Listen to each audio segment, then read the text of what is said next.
So this is Dr. Lee. I went out on the racetrack for the first time, and I believe that there's a lot of similarities between taking your car out on the racetrack for a high-performance driver's education day and skull-base surgery. There's three things that I think are very similar. It's been a week, and I got a chance to go to the New Jersey Motor Park and Thunderbolt racetrack and take my Honda Civic Type R out on the track. Now, I've owned this car for 5 years, but I've never had a chance to actually take it on track. To be honest, I've never been on a track.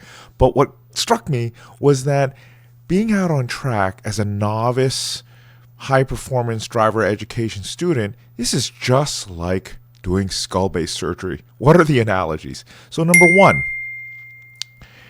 of the first things I needed to do is to learn the line. I didn't realize that there's a line. I tried to watch some videos before this, but it actually didn't really make any sense. But I learned that there is the fastest line around the track, which is to decrease basically the radius of the curves. If the curve is a hairpin turn, try to flatten it out as much as possible by getting out wide and then coming into the apex and then getting out to the outer side of the track. Now, there's a line. Now, to me, this is learning anatomy. This is like learning skull-base anatomy for acoustic neuroma surgery. So I'm going to make a lot of analogies to acoustic neuroma surgery because it is a skull-base surgery that I do every week. This week I did three acoustic neuroma surgeries, translab and retrosig. And so it's just a routine how and why I think that going on the track is very similar to learning skull-base surgery. Well, you have to learn the line. It's like learning the anatomy. So when you're young, you just learn, okay, 7 up, coke down, superior and inferior vestibular nerves and so you're just trying to learn where the location of the nerves, and then you're in the CP angle, you're trying to learn the relationship. You study Roten's textbook, cerebellar medullary cistern, the rule of threes, where is what artery is the 7th and 8th nerve complex associated with, the anterior inferior cerebellar artery. So these are just the basic fundamentals. Like I needed to learn the line. I actually didn't understand that. So that's like number one. And I really want to thank my instructors. And in this case, it was Brandon Tasso and Stephen Drago. This is taking me as a brand new over 50-year-old student out on the track with my car. So that was a real fun experience. But so that's the number one thing. You just have to learn the track. Learn your anatomy. Go to the lab. Go to the anatomy lab. Look at your slices. That's really the fun part too, right? I remember when I was a first resident, we didn't have computers. Like we literally still used films. I mean, we had computers, but we were looking at a 3D anatomy across films. But it was an amazing thing to be able to take the mouse and just be able to go slice by slice by slice, up and down, and learn that anatomy. That was really incredible to me. It was like a eureka moment. Wow, this is so fascinating. Cross-sectional slices using computers was just like game-changing. And so learning the line and learning the track is the number one step. Another interesting analogy is that the expert can teach you by voice and just his words and his lectures, but another incredible thing now is video. And actually, when we go to skull-base conferences, we watch video. We learn so much now through video.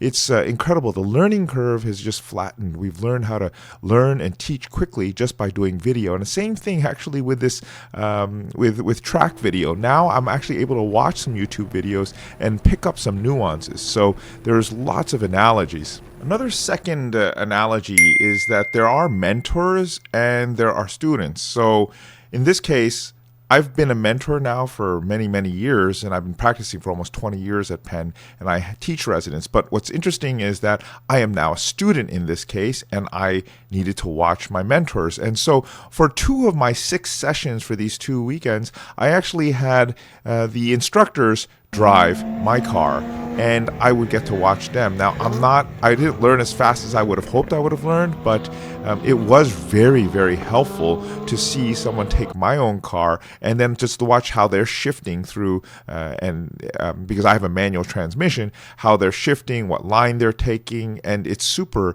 important. And I encourage my residents. I know that it can be, they can get sometimes impatient, and I understand that they want to operate, they want to do things.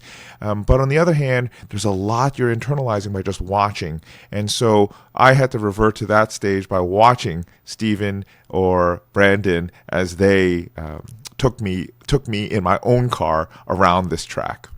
Now, another aspect of this is the repetition. Now, having never been out on a track, and actually I've never really watched Formula One racing or anything, like it actually seems somewhat boring. You're just going round and round and round on a track. Like, how can that be that exciting? I mean, it's really loud, it smells, there's gasoline, the fumes, and the engine drone. But what I came to appreciate is this is very similar to doing acoustic neuroma surgery. I'm doing the same tumor every week, several times a week, and every tumor is different. And in the same way, even though it's the same track, the same length, the same distance, the same location, the same GPS coordinates, it varies. Now, there's all kinds of variables that start to change, right? Your car, the weight of your car, your grip of your tires, your brake fade, the heat of your brakes, because that can affect the brake fluid temperature. And so there's so many variables. A little bit of change in heat also affects things. If there's a light drizzle or rain, that's going to affect the grip. Your tires are going to start to wear out. So similarly, when I'm doing acoustic neurosurgery, it's fascinating. The tumor, even though it's the same tumor, there's actually little nuances that change. Sometimes the septum nerve's in a different location. Sometimes some tumors are softer, some are harder, some are more vascular, some are less vascular. And sometimes the brain can be more swollen or less swollen, or the jugular bulb is higher or lower than in other cases. And so there's dramatic differences that are all nuances but affect the surgery.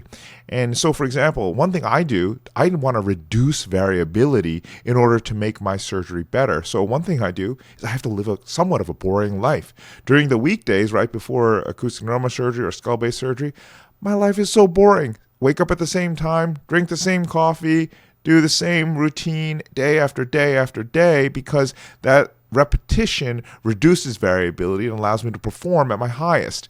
And so that was interesting to me, that the repetition of the laps, just doing it over and over, and how many times you can go and get faster and faster and better, it's the same thing as when I'm doing case after case, and I've done almost 500 acoustic neuroma surgeries and over 1,000 microvascular decompression surgeries, and this is just case after case after year, so that I can get better and I can provide better service over time. Another area where there's an analogy between skull-based surgery and track driving, racing, and I'm not racing again, this is driver's education, but another area where this is really interesting to me is that the incredible amount of focus it requires. Now, I remember when I first started mountain biking over a decade ago, I loved it because if I lost concentration, I would fall and I would wreck. So Now, in this case, I cannot wreck. This is a car. I mean, there's other cars. We're going super fast. There's a lot of pressure not to make a mistake. And I'm still a newbie. I'm not riding up on people's tail, like just, within millimeters. I mean, in other words, that will be called tailgating on the street, but on the racetrack, that's just where you're supposed to be. Now, again, I'm not racing, but the amount of attention that's required, because split-second decisions, braking, throttle, turning. So in the same way, when I do skull-based surgery, when I'm doing these acoustic neuroma surgeries, I mean, time just goes by. Hours and hours of picking at the tumor, going after the superior pole, the inferior pole, the medial pole, and then going out, where's the seventh nerve? How is this hearing preservation? Am I trying to save the eighth nerve? Brainstem, I don't want to tear into the P of the brainstem. Where's the blood vessel? So the amount of attention, I can sit down under the microscope and hours of just working under the scope like this, and time just goes by, 5, 6, 7 hours, and then we're done. And it's just an extreme joy. But when I try to stand up, my neck hurts, my hand fell asleep, and you're just got to get the kinks out of your body. And this is, I think, now I'm not at that level of driving yet. I've not done the reps and the seat time, but I can see how this is very similar. The amount of attention right at that moment for those laps, and then you come into pit, and then you come back into the paddock, and then review and relax. So yeah, there's a lot of analogies, I think, between skull-based surgery, acoustic neuroma surgery, and going out on track, and I'm glad that I can share this with you.